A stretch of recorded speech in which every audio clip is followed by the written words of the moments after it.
warar isla dhaxmarayeen shacabka ku dhaqan guud ahaan jamhuuriyadda Soomaaliland kaasi oo ku saabsanaa safar la sheegay inuu ka imanayo madaxweynaha dowladda federaalka Soomaaliya jamhuuriyadda Soomaaliland gaar ahaan magaalada Hargeysa waaba haddii ay dhacday inuu yimaado madaxweynaha dowladda federaalka Soomaaliya magaalada Hargeysa dadweynaha ku dhaqan degmada Saylac oo iyagu mikrofoonka la dhax qaadnay ayaa waxa ay siyaabo kala duwan uga hadleen safarka la sheegay inuu ka imanayo madaxweynaha dowladda federaalka Soomaaliya magaalada Hargeysa dadweynaha oo iyagu arrimahaas ka hadlay ayaa waxa hadaloodeed ka mid ah ka waran imaashaha la saadaalinayo la sheegay inuu ka imanayo madaxweynaha dowladda federaalka Soomaaliya Soomaaliland gaar ahaan caasimadda Hargeysa war ayaanku ku imanaya waan googoosan ba hadii yimaado khabar anu googoosan laf iska daayimaatine wixii hore u geystay waan ogeyn todambe no hadii cawska la cunayo ma garatay xabaalka kuma yaalan iska joogda in wax ka soo dhacaan in wixii dhaco laga wada hadlameen ma laga maranahay ma mustaxiil de waa wixii dhacay de shaqo la iska ogaa ninkii joogay namadan yareerada waxba ogeynay oo nisoo taagnay kowdii marka taas oo mustaxiil weyn halka inaga joogo waxaan yaanu aqoonsan wassalaamu alaykum imaan shaa madaxweyne farmaajo kadan yarahan iyo aad baan soo dhaweynaa inuu madaxweyne farmaajo imaado Hargeysa oo waliba aad baan soo dhaweynaa waliba waxa khaasatan jeclaan lahayn inuu gobolka Awdal imaado maadaama uu farmaajo yahay oo madaxweynihii ummadda Soomaaliyeed halkan madaxweyne biixi uu joogo halka fursad baa Soomaaliland ugu banaan wali ma dhicin inta ay Soomaaliland jirtay madaxweyne wadan kale ka socda ama la aqoonsan yimaado Soomaaliland ama hadii Abiy Ahmed uu imaado labadaba Soomaaliland sumcad iyo maamuus bay u tahay in ay labadaasba imaadaan dhinaca kale hadii i'tiraaf ay noqoto i'tiraafkii wan weynay i'tiraafkii hadii la waayo saddex sababooda Soomaaliland in dadka lagu qanciyo hadii i'tiraafkii waanu haynaa waa kan iyo waanu weynay iyo maxaa la yeelayaa i'tiraafkii wal waayo 30 sano la raadinayay mid labaad wax dhinaca loo socdaa oo dhinaca loo jeesan yahay ma jiro aan markaa waxaan oran lahaa tala ahaan in madaxweyne farmaajo lagu soo dhaweeyo Hargeysa samee qaamtar loogu soo dhaweeyo wixii turxaana jira wixii la kala cabanayay labadaba in laga wada hadlo halka lagu wada hadlo wixii ay Soomaaliland tabanayso iyo wixii ay ka tabanayaan walaalahooga koonfurta Soomaaliya bismillaahir rahmaanir rahiim hadii aanu nahay jamhuuriyadda Soomaaliland ma iman karo farmaajo Soomaaliland sababtoo ah ilaa uu ictiraafo anaga horta marka hore Soomaalnimada ka soo oo isagoo Muqdisho joogo oo Soomaaliland ictiraafkeeda ku dhawaaqo taasi ma ku ilaabi karnaa Soomaaliya wixii ay noo geysatay hadii kale halkiisa naga joogo hawtaliyo maamul goboleedyadiisa ololaya Ibn Ahmed Yaasin waxaad ka mid tahay xildhibaanada golaha deegaanka ee degmada Saylac saad u aragtaa hadalkan oranaya imaantika madaxweynaha dowladda Soomaaliya farmaajo maxaa ahayd inkastoo aan hadalka la hubin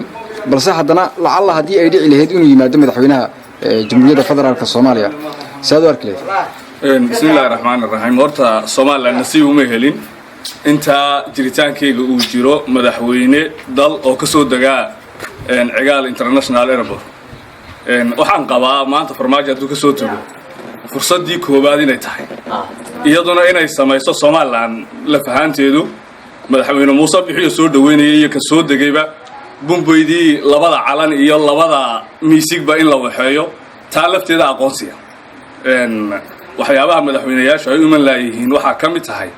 ama waxyaabaha aqoonsiga wuxuu ka mid yahay bumbaydan la tumayo iyo miisigan labada calan loo surayo astaantii calanka mar hadii uu soo dago oo soo dhaweyn lagu soo dhaweeyo kii Soomaaliland iyo kii Soomaaliland is agsuro oo astaantii calanku halka ay waxaystaan aqoonsi ka horeeya taas ma jiro waxaan qabaa inuu imaado oo la soo dhaweeyo calankeeni iyo bumbaydeeni iyo miisigeeni iyo kii Soomaaliya labadaba la qaraaco labadaba lagu soo dhaweeyo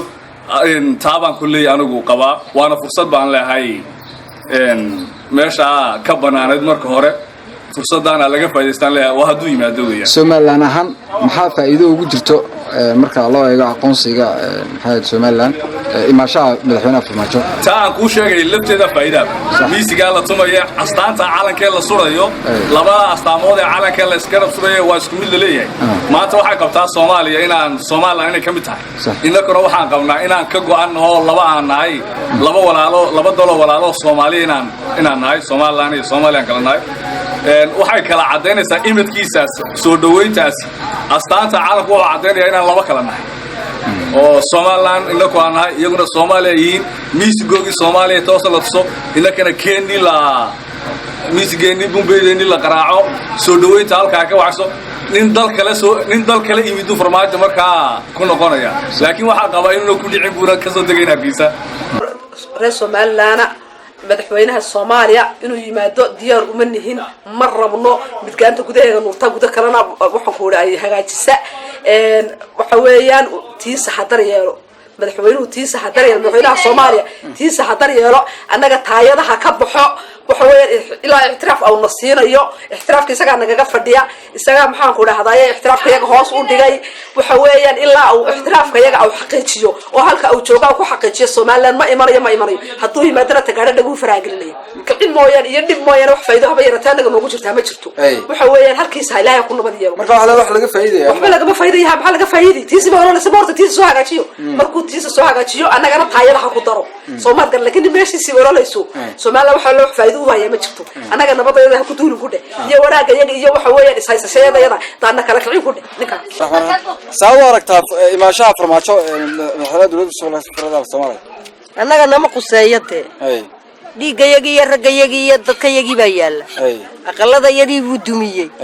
haddii wayga adduun weynaha loo geeyo la soo marana waanu leeshiin haddii kalena annagu aqoonsiba ma doonanaba الله يجا نعقل صدق أنك أدان Somaliland ناي صح يا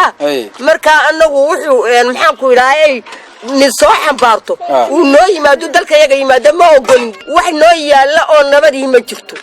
هاي أدون وين هاسي هادي وندح قلوا شيء لنا قلوا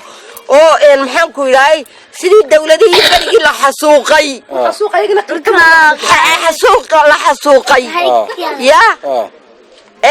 ay qirtaan sidii oo kale ilaa la noqolaado koordood waxa iyagiyo aqoons oo nasiiyo maxaan ku yiraahday wanaag iyo qalbi wanaagsan oo dawladaha ay noo dhex galaan koorto annagu wax la dhex maraya iyo wax noogu iman karaya ma jirto anigoo habar ayaa rasaas wajiga ka saaraya imaatinka farmaajo kulay nama khuseeyo mana doonayno halkiisa Allah ku nabad yeelo nin walba meeshiisa u macaan anaga aqoonsiga oo sheegayana raxmaanka noo haya aqoonsiga tiisa ololaysa dhan walba ka gubanaysa hadar yeelo tiisa ha u taliyo anaga Soomaaliland waxba yuuna u talinin Allah ba u baantay Somaliland way la dhaqaaqday way la horumartay waxna uga ma baahnin salaam waxa aan ka hadlayaa ra'yi ahaan iyo fikir ahaan waxaan ka qabo siyaasadda inuu farmaajo yimaado waddanka Somaliland uu ka soo dago caasimadda waddanka Somaliland Hargeysa inuu ka soo dago aad baan ugu faraxsanahay waan soo dhaweynaynaa haddii aanu nahay dhalinta Seyla aad baan ugu faraxsanahay waan soo dhaweynaynaa sababtoo ah Somaliland marka ay raadinayso ictiraafka waxa weeye waa stepkii koowaad baan leeyahay ama waa talaabadii koowaad ee hore ugu dhaqaaqaynay haddii aan ka hadalno aan waxba la dilay iyo sidan bay ahayd iyo lafo hore aan soo saarno cuqdadii iyo nafsiyan ay nagu jirto waxa weeyaan halkaas waxba isbedeli maayaan marka waxaan leeyahay ummadda Somaliland